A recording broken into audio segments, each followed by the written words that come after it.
Hi everyone, my name is Jacob Smith, and this is my presentation of the Fair Information Practice Principles. We're going to go over the personal understanding of the Fair Information Practice Principles, or FIPP for short. So, my understanding is that the Fair Information Practice Principles are essentially the framework for privacy policies within the Department of Homeland Security. They consist of principles regarding data usage, collection, and privacy, and they consist of 8 different principles. We have the transparency, individual participation, purpose, specification, data minimization, use, limitation, data quality and integrity, and then security and accountability and auditing. So, real quick, we're going to review each of those 8 principles, and the first one we're going to go into is transparency. Essentially, transparency is just the since this applies to the Department of Homeland Security, the federal agency, ensuring openness and honesty when collecting, using, and storing data. This also can be disclosed in a privacy statement to the users, uh, essentially what the data is being collected for, what it will be used for, how it's going to be stored. It can all be disclosed in that privacy statement.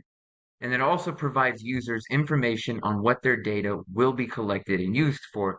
I essentially just said that, excuse me. And then we're going to go into the individual participation. And this kind of does fall into the transparency principle as well. You, the federal agency must be transparent in order to provide the individual the ability and the information to properly participate or make the right decisions as they choose to allow their personal identifiable information to be collected, stored, and utilized. So each individual user should be involved in the usage of personal identifiable information, or PII for short. Individuals should be responsible for providing consent of the creation, usage, and storage of that data. This feeds into the purpose of the specification, and this needs to be outlined. Federal agencies should notify users of the specific purpose their data will be used for. There's 2 questions I came up with when doing some research that essentially cover this portion is why is the data being collected and what will the data be used for? That is essentially the purpose of the specification. So whatever that data is being utilized and collected for needs to be disclosed to the users, and essentially answering those 2 questions can allow the federal agency to comply with this principle. Then we have data minimization. So federal agencies should only create, use, and store data that is necessary. And when I say necessary, it's necessary for the function of that agency. If it does not pertain to the work or the function of that agency, they have no reason to create, use, or store that data in any capacity. Data should only be stored as long as it's needed for the agency. So once data is no longer relevant, it needs to be deleted, it needs to be wiped out of the system. The agency does not need to hold on to that information any longer. Then we have use limitation. So again, data needs to be collected only for the sole purpose of what that agency needs to utilize it for.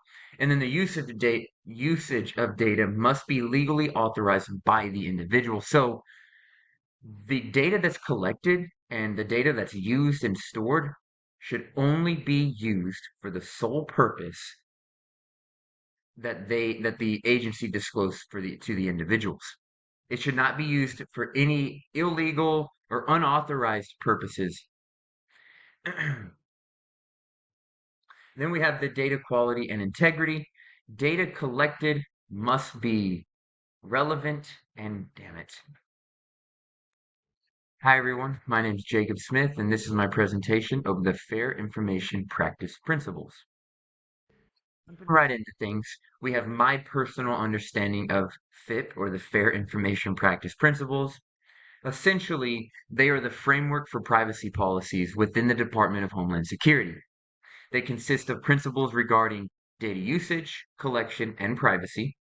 And it consists of 8 different principles, which are transparency, individual participation, purpose specification, data minimization, use limitation, data quality and integrity, security and accountability, and auditing. So diving right into our first principle, we have transparency.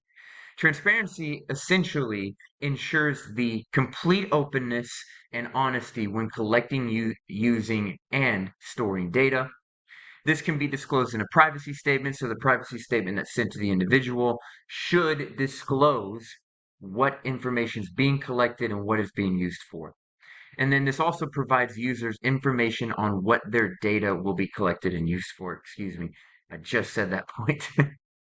That does fall into our next point, which is our individual participation.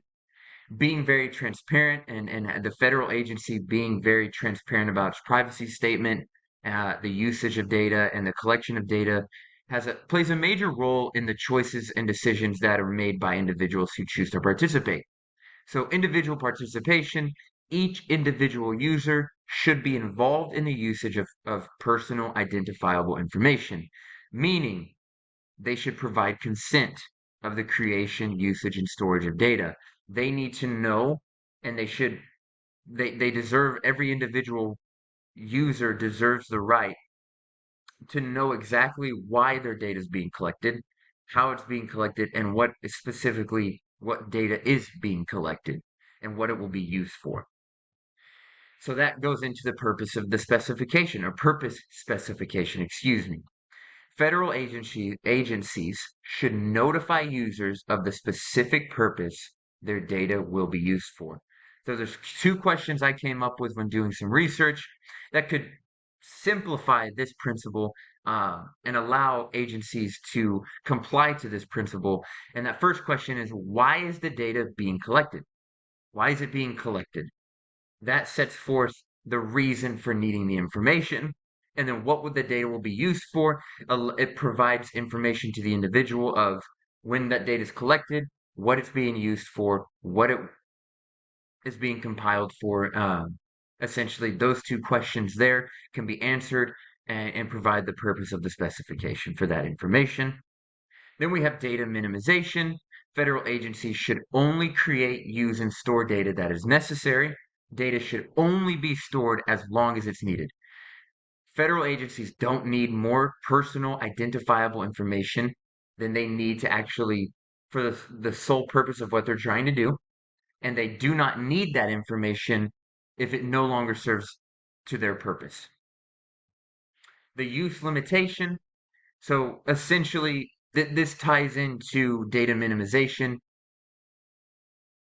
Data should only be used for what it's being collected for.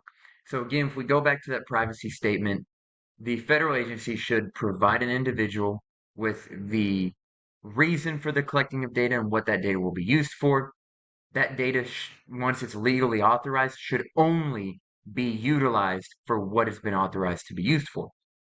Should not fall anywhere else. Then we have data quality and integrity.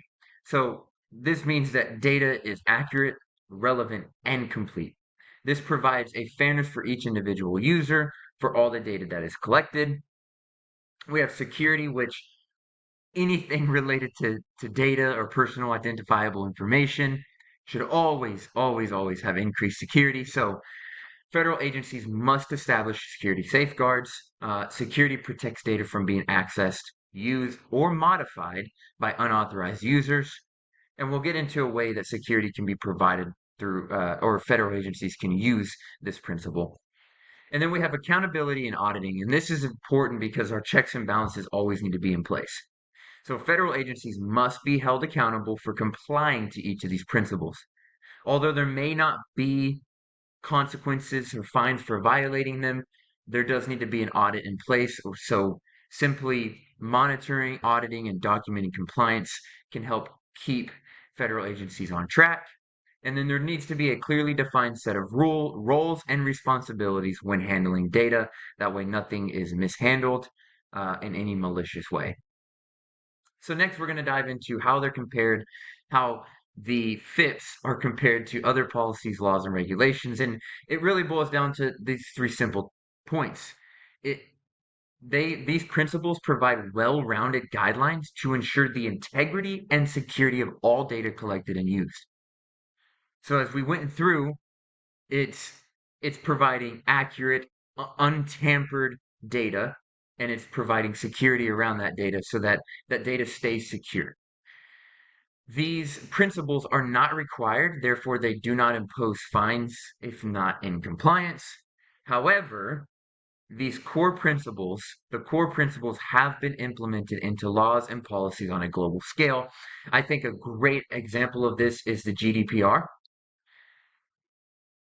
Yes, it's not exactly the same, but it does focus on, and the GDPR has some hefty fines and consequences when organizations do not protect or secure data efficiently, properly. They do not disclose privacy policies in an efficient manner to allow individuals to make informed decisions. So these principles are all bases of many policies and laws on a global scale. For example, that GDPR. We have FIPPs in protecting personal identifiable information. So they provide guidelines to ensure the confidentiality, integrity, and accountability. They help ensure the CIA triad. It provides users with assurance that data is collected and used for the sole purpose they were informed it would be used for, and it's used in a legal manner.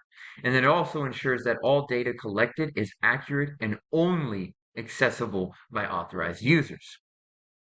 And then how federal agencies can use FIPS, they can use it by ensuring users are aware of how the data is being collected and for what purpose, transparency, use limitation, data minimization. They must provide information about the collection of data so users can make informed decisions. And again, that falls into transparency. They give users the option to choose how their data will be used and collected. That falls into individual participation. And then they put access controls in place to provide security around personal identifiable information. That falls under the security principle. And then they implement a team to conduct regular audits to ensure compliance of each principle. And that relates to the accountability and auditing principle. These are the references I use to gather all my information. I appreciate your time. Thank you.